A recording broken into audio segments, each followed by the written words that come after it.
इस वक्त हमारे साथ IBC 24 के editor in chief Ravikant Mittal sir जुड़ रहे हैं। सीधे उनसे बात करते हैं। रविकांत सर, जिस मैंडेट का इंतजार 4 जून को किया जा रहा था, आखिर 3 दिन के बाद अब पिक्चर पूरी तरीके से साफ हो चुकी है। देश में एनडीए की सरकार को फिर से एक बार एनडीए की सरकार और एक बार फिर से मोदी सरकार। बिल्कुल रचना, देखिए ये बहुत ही महत्वपूर्ण बैठक थी और जो मोदी जी का जो संबोधन था, जो लगभग वो 73 मिनट्स बोले, और बड़ी संयोग की बात है कि पिछली बार भी जब उनको एनडीए का नेता चुना गया था तब भी वो 73 मिनट्स ही बोले थे। इस बार भी लगभग वो उसी पे उनकी घड़ी जाके टिकी है। लेकिन पिछली बार के भाषण और इस बार के भाषण में बहुत अंतर था रचना।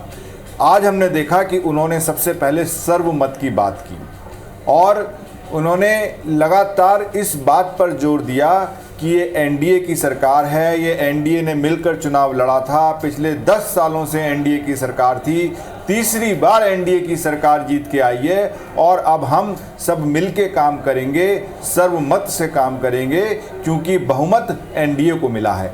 तो ये जरा एक बहुत बड़ा बदलाव है, क्योंकि लोग इस बात पर प्रश्न चिन्ह लगा रहे थे कि क्या मोदी एक गठबंधन की सरकार चला पाएंगे, क्या इतने लोग, अगर बीजेपी को खुद बहुमत नहीं मिला है तो क्या वो सहयोगियों के साथ सरकार चला पाएंगे। लेकिन आज उनके भाषण से उन्होंने देश को ये बताने की कोशिश की कि मैं जब कार्यकर्ता था बीजेपी का, जब मैं सरकार में नहीं था, क्योंकि उन्होंने कहा कि ये गठबंधन 30 साल पुराना है। उन्होंने वाजपेयी के ज़माने से ये बात कही, बोले तब भी मैं इस गठबंधन को देखता था और जब मैं सरकार में रहा तब भी मैं पिछले 10 सालों से चला रहा हूँ और अब अगले 10 साल भी चलाऊंगा। इसमें भी एक मैसेज है, क्योंकि अभी जो मैंडेट है वो 5 साल का है, लेकिन वो अभी से ही 10 साल की बात कर रहे हैं। उन्होंने आज हर सवालों का जवाब दिया और उन्होंने एक नए एनडीए की नई परिभाषा भी गढ़ी, जिसमें एन से उन्होंने कहा कि नया भारत, न्यू इंडिया, डी से उन्होंने कहा डेवलप्ड इंडिया और ए से उन्होंने कहा एस्पायरेशनल इंडिया। तो अब हम इस एनडीए को लेकर साथ चलेंगे।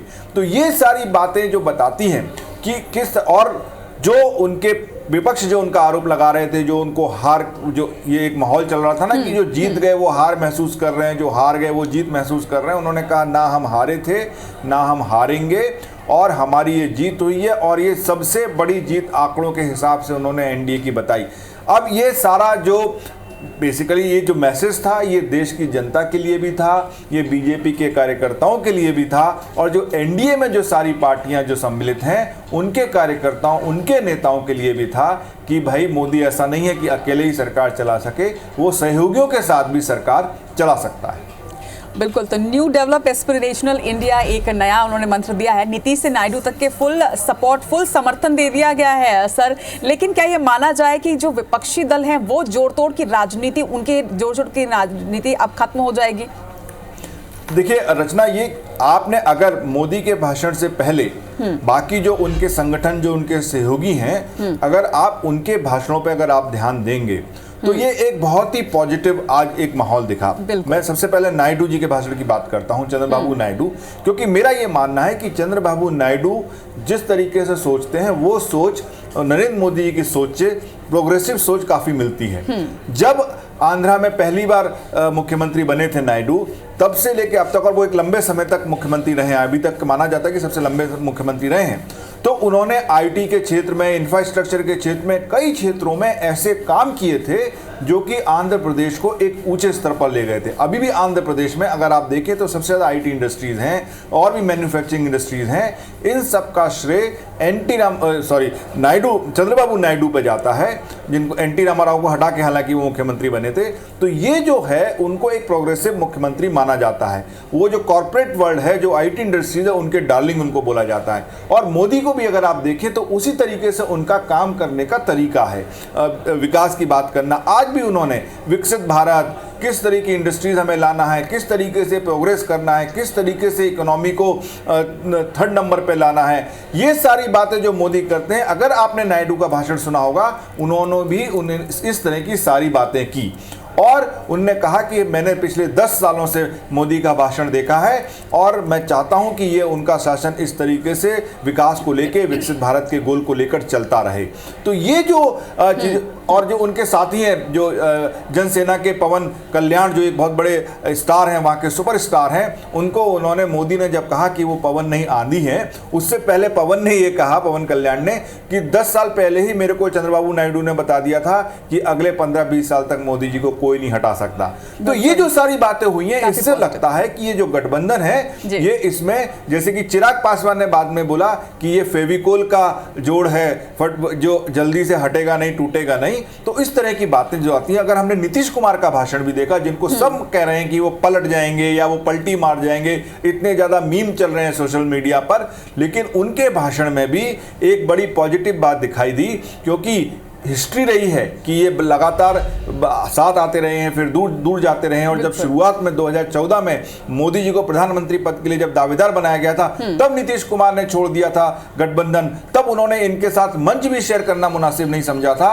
और आज वो स्थिति आ गई है कि अपने भाषण के बाद उन्होंने मोदी के पैर छूने की कोशिश की और उन्होंने कहा कि मिलके सब कर लेंगे, बिहार का सारा काम हो जाएगा, और हम तो ये चाहते हैं कि आप आज ही शपथ ग्रहण कर लीजिए, लेकिन आप कह रहे हैं कि। तो ये जो कैमरेडी दिखी है, तो ये लगता है कि इनकी आपस में बात है, क्योंकि जो मोदी जी ने जिस कॉन्फिडेंस और जिसके साथ आज भाषण दिया, उन सभी बातों का जवाब दिया जो उनके बारे में कहा जा रहा था विपक्ष की तरफ से, या उनके बारे में कोई भी सोशल मीडिया पर जिस तरीके की कमेंट्री या नैरेटिव चल रहा था, उसका हर बात का जवाब उन्होंने पूरे कॉन्फिडेंस के साथ दिया। इससे लगता है कि गठबंधन में काफी अंडरस्टैंडिंग हो गई है, मजबूती बन गई है। बिल्कुल, उम्मीद तो यही करते हैं कि इस गठबंधन में काफी मजबूती हो। लेकिन सर, जिस तरह से संसदीय दल की बैठक शुरू हुई थी, सबसे मेन एजेंडा तो आज यही था कि संसदीय दल का नेता चुनना है, लेकिन दूसरा अहम बिंदु था कि मंत्रालय के बंटवारा। अभी ये चुनौती बाकी है, मंत्रालय का एक बैलेंस बंटवारा होना अभी बाकी है। बिल्कुल, देखिए मोदी ने कह दिया है कि किसी की भी ब्रेकिंग न्यूज पे आप मत जाएं कि किसको मंत्री बना रहे हैं या किसको मंत्री पद दे रहे हैं। जो भी अगर फोन करके भी बोले तो उससे भी पहले रिकन्फर्म कर लें कि भैया कहाँ से फोन कर रहे हो। तो ये, और उन्होंने कहा कि आप मेरी अगर स्टाइल को जानते हो तो बिल्कुल ये सही बात है रचना, ये जितनी भी बातें चल रही हैं सब काल कपोल और काल्पनिक हैं। जो भी होगा ये मिल बांट के बैठ के ही होता है। और जो मेरा मानना है कि अगर जितनी भी बड़ी मंत्री, जो कि मैंने कल भी ये बात कही थी कि जो कैबिनेट कमेटी ऑन सिक्योरिटी है उसके जो मेंबर होते हैं, प्रधानमंत्री हुआ, गृह मंत्री हुए, वित्त मंत्री हुए, रक्षा मंत्री हुए, विदेश मंत्री हुए, इस तरीके के जो स्ट्रेटेजिकली इंपॉर्टेंट जो मंत्रालय हैं वो भारतीय जनता पार्टी अपने पास ही रखना पसंद करेगी। अब कौन मंत्री बनेगा, किसके पास कौन मंत्रालय जाएगा, ये अभी मेरे को लगता है कि इसमें ज़्यादा कठिनाई नहीं होने वाली है, वो आसानी से हो जाएगा। जब गठबंधन की पार्टियां साथ में आती हैं, इसमें बार्गेनिंग चलती है, लोगों के अपने सपने होते हैं, अपने इंटरेस्ट होते हैं, अपने राज्य के हिसाब से उनके इंटरेस्ट होते हैं, तो उसके लिए वो बात करते हैं और ये इसमें भी होगा। अब ये तो मोदी जी जिस तरीके से आज साउंड कर रहे थे, उनकी कार्यकुशलता होगी कि वो उसको कितनी अच्छी तरीके से भुना सके। जी, इस इनसाइट ब्रीफ के लिए बहुत बहुत शुक्रिया मित्तल सर। तो हमारे साथ हमारे editor in chief Ravikant Mittal sir जुड़े हुए थे, जिन्होंने इनसाइट ब्रीफ दिया कि किस तरह से मोदी 3.0 की चुनौतियां तो काफी हैं, लेकिन एक पॉजिटिविटी डेफिनेटली एनडीए के संसदीय दल की बैठक में नजर आई है।